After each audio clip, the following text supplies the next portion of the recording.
What is going on, Headliner Nation? Jake, Fantasy Headliners. Hopefully everybody's doing well out there. Today we're talking about some running back efficiency. Now, the drop-off at running back is pretty steep, right? So you're not going to find a whole lot of workhorse running backs going out there and getting over 300 touches. There's just not that many of them. So we got to find those guys that do the most with the little amount of work. And we put together a list of a few names here that are kind of known for some of their efficiencies, and then a couple guys who really aren't. I got Austin Ekeler, Mark Ingram, James White, Raheem Mostert, Devin Singletary, and then the two guys who really aren't known for efficiency, Jordan Howard and Le'Veon Bell. Now, by no means is this some proven scientific process. This is a work in progress. This is something that us as a community want to really build on, because we could create ourselves a tool here to really help identify some of the guys that can be super efficient here in fantasy football. So here are a few of the different statistical areas that we're going to look at for these guys. And here's what I'm really kind of looking for when I'm looking at running backs, where I'm trying to find these efficient guys, their value, right? Obviously, the later I can get them in drafts, the better. Evaded tackles. How elusive can they be? Can they make defenders miss? Yards per touch. Because if they're not getting as many touches, we need to make sure they're racking up the yards with what they do get. Breakaway runs, right? We're trying to find that big play ability. A breakaway run is anything considered over 15 yards. Yards created. That is something after the evaded tackle. So they've made a defender miss and they've created their own yards. That's what we're looking for here. Broken tackles. Are they able to fight for those extra yards?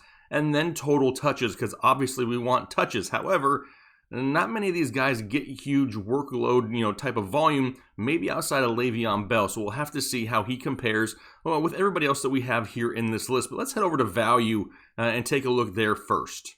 All right, so here is their value, their current ADP, right? Top to bottom, worst to best. Obviously, the worst being is they're the most expensive. And it's not a shock that Austin Ekeler's name is on the top of this list. I mean, he's definitely somebody who we absolutely love this week for his potential opportunity that he could be getting here in 2020. Le'Veon Bell coming up next with an ADP of 41. Not bad value. I mean, because he's definitely one of the guys who's going to get a lot of touches, at least he has in the past. Followed by Devin Singletary, Mark Ingram, Raheem Mostert, James White, and then rounding it out with Jordan Howard, who just found himself inside the triple digits right there at 99th overall. So this is how we're doing this, and if you followed this channel for a few months, you'll already know this process. However, each of these categories, these players are going to be assigned a value 1 through 7. Why 1 through 7? Well, there's 7 players, so they'll be ranked against each other, and then at the very end of this show, we'll add up all the totals for all the different categories and just see who comes out on top. So right here, you can see Austin Ekeler, low man on the totem pole, only getting 1 point, compared to Jordan Howard, who's going to get 7 here in the value category. Let's move on to evaded tackles. Evaded tackles can be somewhat tricky, right? Because obviously if they're getting less volume than some of these guys, they have less opportunities to make defenders miss. I mean, you get like a James White here, who scored the lowest in this category with only 14. Well, if you can remember a lot of the plays last year for James White, he's taking passes out of the backfield from Tom Brady, and he's almost wide open. He's making things happen. He's being put in a good situation. Didn't quite have the need to evade as many tackles as, say, somebody like a Le'Veon Bell or a Mark Ingram. Those guys that you see getting the highest points, they got some of the higher volume, right? I love to see that Mark Ingram, even though, and you'll see here in a little bit, that he didn't lead this entire group in touches, he led them all in evaded tackles. A lot of people do not give credit to the elusiveness of Mark Ingram. He can make defenders miss. He is very agile with the ball in his hands. So you got the likes of James White there, only getting 1 point. Jordan Howard, Raheem Mostert, Austin Ekeler right in the middle at 52. Devin Singletary as a rookie. Remember his rookie year had 60 evaded tackles. Not bad. Le'Veon Bell coming in here second place with 66. What about yards per touch?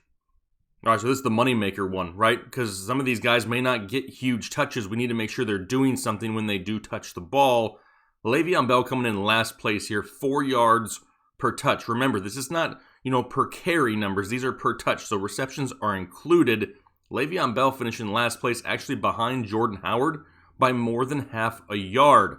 But down there at the bottom, it's no surprise to see Austin Ekeler and James White. Why? Well, they're more involved in the passing game. The bulk of their work is going to come in the passing game, which opens them up for more possibilities for larger chunks of yardage. They're not running between the tackles very much. That's why you're going to see the likes of a Le'Veon Bell and a Jordan Howard with lower numbers because they're spending more time, running on the early downs between the tackles. I love to see, once again, Mark Ingram, somebody who can kind of do both, right? He can catch passes out of the backfield, he can run between the tackles, and he's averaging 5.6 yards per touch, which is great. And so is Raheem Mostert, right? 6.3 yards per touch for a guy that, 2 years ago, nobody knew who he even was for the most part. And now he's in one of the best rushing offenses in football. And he's super efficient. Yards per touch of 6.3, just behind James White and Austin Eckler, is pretty impressive. What about some breakaway runs? Who can break those big plays for 15 or more yards? And it's not Le'Veon Bell. I mean, he had one all of last season, one run over 15 plus yards. I mean, that just tells me that he has to have that huge volume, which he's had a lot in his career, and he's not really known to be one of these breakaway guys. So I get it, but having only one all year, coming into 2020 in an offense which we really don't love in New York, it just raises some red flags for Le'Veon Bell. Down at the bottom, though, the final three guys, Mark Ingram, Devin Singletary, and Raheem Mostert, all with double-digit runs over 15 yards.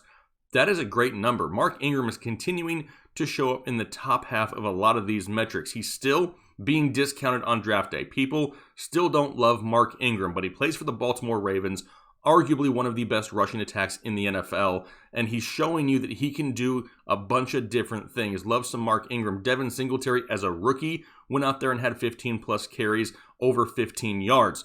Now, there is word coming out that he's, struggling with fumbling issues here in camp. I get it. That's something to monitor. Wasn't really a risk last year, so let's just hope that's something they can take care of here in camp.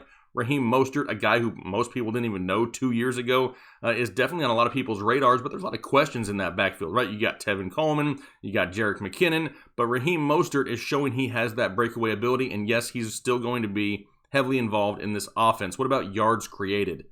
And remember, yards created are yards that are created after the evaded tackle. So they've made the defender miss, and these are the yards that were created because of it. Well, James White didn't have a whole lot of evaded tackles, right? So he's obviously not going to score very high here in yards created. However, Mark Ingram, once again, showing up in all of these metrics, proving that he can make things happen with the ball in his hands. He had 353 yards created after the evaded tackle. Devin Singletary right behind at 316.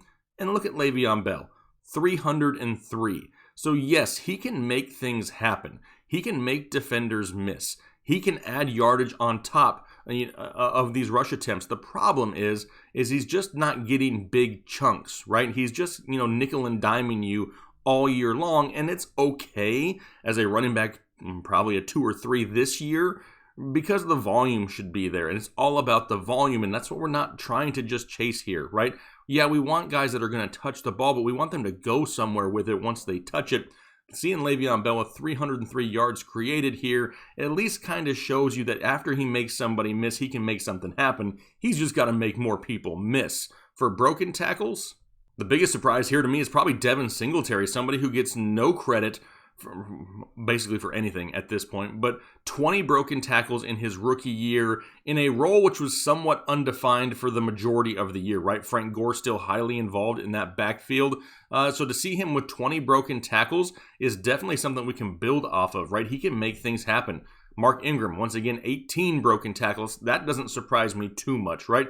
The likes of Mark Ingram, Le'Veon Bell right here at 16 and 18. We expect these guys to break some tackles. They shouldn't be easy to be brought down. A little bit concerning, Jordan Howard, only 4 on the year. Yeah, he didn't play a full season. I get it. He's not out there for a full amount of touches. However, he compares touch-wise to some of these other guys, and the likes of a Raheem Mostert had, 3 times as many broken tackles as he did? That's something that Jordan Howard will have to work on. However, he is the cheapest price on draft day. Don't forget that. For the total touches that we've been talking about, you can see right here at the top, Le'Veon Bell had 311 total touches compared to Jordan Howard's 129, James White 139, Raheem Mostert 151. So the way that this scoring works is the guys with the least amount of touches get the most points, right? Because they had to make all those other numbers above this category happen with fewer touches. So to see the likes of a Mark Ingram, Austin Eckler, Devin Singletary, all right there between 180 and 228, that's the happy zone right there. If we can get these guys in that 180 to 220 touch range, they can make some serious things happen. So let's take a look at the overall scores here and see how each player scored in each category. Now, no, these are not sorted yet, but you can see the amount of points they received for each individual category, for each individual player, their total scores on the far right. Like I said, not sorted. However, with a click of a mouse button, here they are sorted, right? Mark Ingram at the top, 35 points. And as much as we talked about Mark Ingram, right behind him with 34, Devin Singletary, and 33, Raheem Mostert. Now, like I said, this is not some scientific chart that I'm telling you guys. This is what you have to go by. We're trying to look at some of the most important metrics for running backs and just really try to determine who are the guys that we should probably focus on in those mid to late rounds that can really help bolster our fantasy football rosters. They may not be our number 1 or our number 2, but they may be our number 3 or number 4, and that's that's something we need to pay attention to. Does it really surprise me to see James White and Austin Eckler down at 5 and 6? Not really. It really doesn't, but what does surprise me is that Jordan Howard is above them at number 4. We've talked about Jordan Howard a few times here, and more than anything, because this isn't meant to say that somebody is no good in these standings. That's not what this is about. We're just trying to compare people to each other to find out maybe where they should fit. This tells me that Jordan Howard, if he can get more touches, is elusive enough and has enough of these other components to really put up some fantasy football points. And we've talked about that this offseason. We love Jordan Howard because of where you can draft him. And this metric shows that he can make some things happen if he can get those touches. So how do these final standings, how do our top 7 compare to where they're currently ranked in consensus rankings? Some shocking differences, right? I mean, we're only talking about 7 players, so it's not like they're, crazy different, but I mean, somebody that stands out, Devin Singletary being here at number 2, number 5 down in the consensus rankings, Le'Veon Bell all the way up at number 2, and he finished dead last in this. Like I said, this is not meant to say that, I don't like this guy and this guy sucks and he's not going to do good. We're just trying to compare them against each other to try to give you guys a better understanding of maybe why we like some of the guys we do. If nothing else, you can take each individual metric that we talked about. Maybe you're not used to going out there and looking at breakaway runs or evaded tackles or yards created. We've kind of introduced that here in this series. So if nothing else, you can take these individual stats, apply them to your home league, and it can really help you identify some of the better players that you can take here in the middle rounds. But this was just 7 guys to kind of give a little bit of a snapshot of how we kind of look at players. Now, like I said, this is a work in progress. This is not something that is finalized, 100% scientific, proven fact. This is how it's going to finish. No, this is all a work in progress, but that's what fantasy football is about, is working together, getting ideas from each other. And this is kind of what comes of it, right? We get a lot of questions about some people. We get asked about some things. And the next thing you know, the wheels start turning and things like this get created. And you never know. Working together here over this next season with some more data, we could turn ourselves into a tool here that really has a lot of value moving on in the future. So make sure you leave those comments down below. We greatly appreciate the support. The channel continues to grow like crazy and the season is right around the corner. We're looking forward to it. If you enjoyed the content, do me a favor, hit that like button and consider subscribing because we're trying to make our push to 100,000. There's only one other privately owned YouTube channel that has over 100,000 subscribers, and we're trying to be number 2. So we greatly appreciate that support. Hopefully you guys had a great week at work or whatever else it is that you did here this week. We'll be looking for you here later in the week. Live show coming up on Sunday. Looking forward to that. Have a good one. We'll talk to you later. Thanks.